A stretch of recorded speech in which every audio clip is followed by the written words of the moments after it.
my video for the week, probably. It's really windy out here. You can see. I hope the microphone on my iPhone hopefully doesn't get washed out. Kind of hiding behind the barn.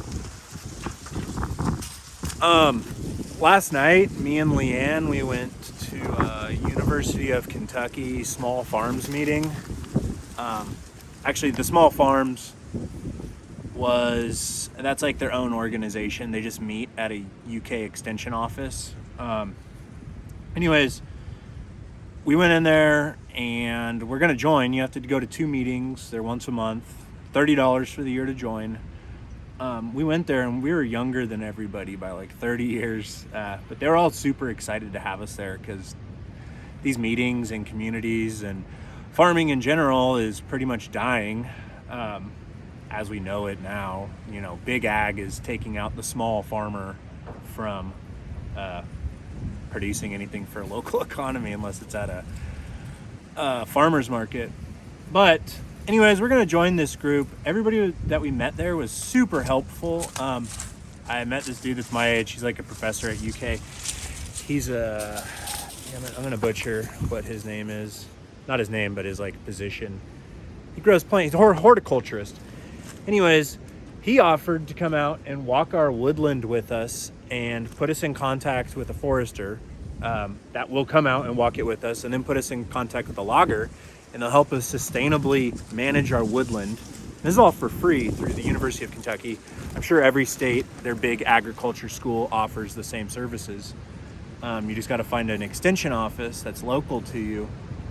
But yeah, so that was a cool resource. And then the small farm group that we're gonna join, those people were super nice and helpful. It's cool to be like around like-minded people. I've never done any groups like that at all, so I'm really excited to get involved with it. But anyways, the small farms group, they said that once we join, after we do 2 meetings, they're gonna give us 2 cows or pigs or lambs or whatever we want. So they breed them. They're going to give us 2 cows. We're going to raise those 2 cows on our property. Then they're going to breed those, and the 2 calves that the cows have will give to the next new member of the group. And it's just the cycle that they have created their own herd. But I wanted cows, but you look on Craigslist or whatever, I don't have $500 per cow to buy a cow. I don't know if that's what they go for. Maybe $125 for a calf. But regardless, that's a super handy resource that we found. And the class was on soil. So we went there and they were talking about soil health. The University of Kentucky, Ben, the guy that we met, he does soil testing as well. And they just said, if you want to get soil tested for spring, we'll come out and we'll take samples and you show us where you want to plant your garden. And I was just straight up with them, me and Leanne, and I was like, we know nothing about this. Would you want to come out and talk to us about maybe where our garden's at or a better spot to put it? And they were super helpful, and they're going to come out and give us like counseling basically on farming and agriculture. I figured I'd have to become a student and do this or pay a professional to do it. But I guess that's what our taxes are for. I mean, we pay our state property tax and sales tax and everything else to fund the university. And in turn, they provide these services for people in agriculture, which is us. We're a registered farm. But that was I'm super excited about being part of this new community or group. At that extension office also, they do beekeeping classes. There's a grafting class coming up. We're gonna graft apple trees and we're gonna get them. The University of Kentucky also, I guess in their greenhouses, they grow like strawberries and asparagus and stuff like that. I can buy strawberries through the University of Kentucky.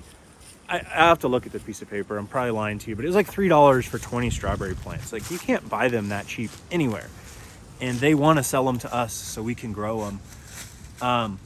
They're putting us in contact with the right people to talk to about grants. That's another huge thing that we've been trying to do, but where do you start, right? So anyways, this video is just me telling you how to get linked up with like-minded people in your community. Obviously meet your neighbors and build community that way. But there's extension offices out there that are helping farmers, which is you, I'm sure, if you're watching this or you want to be doing it. And they're just the most helpful people ever. They said a prayer before class. They're going to have a farmer appreciation dinner. We're invited to it. We get a ticket, free meal, because we're farmers now. Obviously we're not growing anything right now, but we're part of that community. And they just, like, with open arms, they welcomed us in. I mean, we were 30 years younger than everybody there, at least. I met a guy that was 87. Another guy said he'd been going there for 25 years. And they're just a small community, and they help each other out. And there's a community cattle trailer that we can use. They just want me to wash it when I bring it back. The University of Kentucky has agriculture equipment, like implements for tractors, that I could borrow from that office for like a very nominal fee, like a seeder, alfalfa cutter, hay baling machines. I'm probably not calling them the seed drill, I guess. But there's so many resources that we have available to us. And yeah, I'm really grateful that Leanne found that calendar from our extension office that was just, hey, do you want to do this at 7 o'clock at night? Yeah, sure, let's go do it. It was really cool. I don't want to say I was not hopeful that our farm would do well, but now we have like educated professionals in the area. Like, I can watch YouTube and read a book, but there's microclimates, there's different climates. People are in different states telling you how to do stuff. We now have a community of people that live within a 10-mile radius of us that are doing the same thing, or not. They're talking a lot about fertilizer. Actually, they're talking about the fertilizer shortages and alternative ways to farm without fertilizer, which I thought was super cool and interesting. That big ag is moving in that direction. And these people that are teaching at agriculture schools are concerned with, obviously, soil health. That's where their money comes from. But they're also concerned with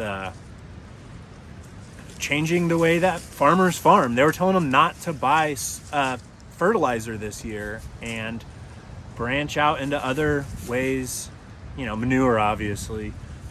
Yeah, it's just really awesome. I'm super thankful and glad that we found that group. Now I'm excited. I can't wait to go back next month. We're going to do a beekeeping class tomorrow, Thursday. That'll be great. Leanne's family knows a woman who has a beehive that she said that we could probably have, or she'll gift it to us. So things are going. They're cruising along. Yeah, that's just kind of what's going on. Nothing, no big projects on the farm. We actually just moved the ducks and the goose, the mature ones. I put that electric fence up around our garden area. We'll probably do the no-till thing, but I'm just letting them. You can see right here where the ducks were. They ate all the grass, right? The grass is ate, stamped down. They did their business on the ground, so maybe in the spring that will grow back really green. See, I got the electric fence up all the way around our garden area. We're just gonna let these ducks and the goose do their thing right there. Yeah, so we got them in there. Hopefully they start tearing up the grass a little bit, because I'm lazy. That'll be another cool thing about that extension office when those UK professors, or whoever they are, I don't know their exact job description for the University of Kentucky, but they'll come out, and they're cattle farmers, they're gardeners, they work in greenhouses, and they say any questions you have, we would love to come out and look at your farm and point you in the right direction. So that's just an incredible resource that we have, and you also have as a taxpayer. If you live in a rural area and there's an extension office, go to your local college's website, and I don't know how Leanne found the information, but it's out there. Just look up extension offices, I guess. Anyways, as usual, everybody, take it easy, sell the shit you're not using, pay off your debts, go buy some property, and have fun.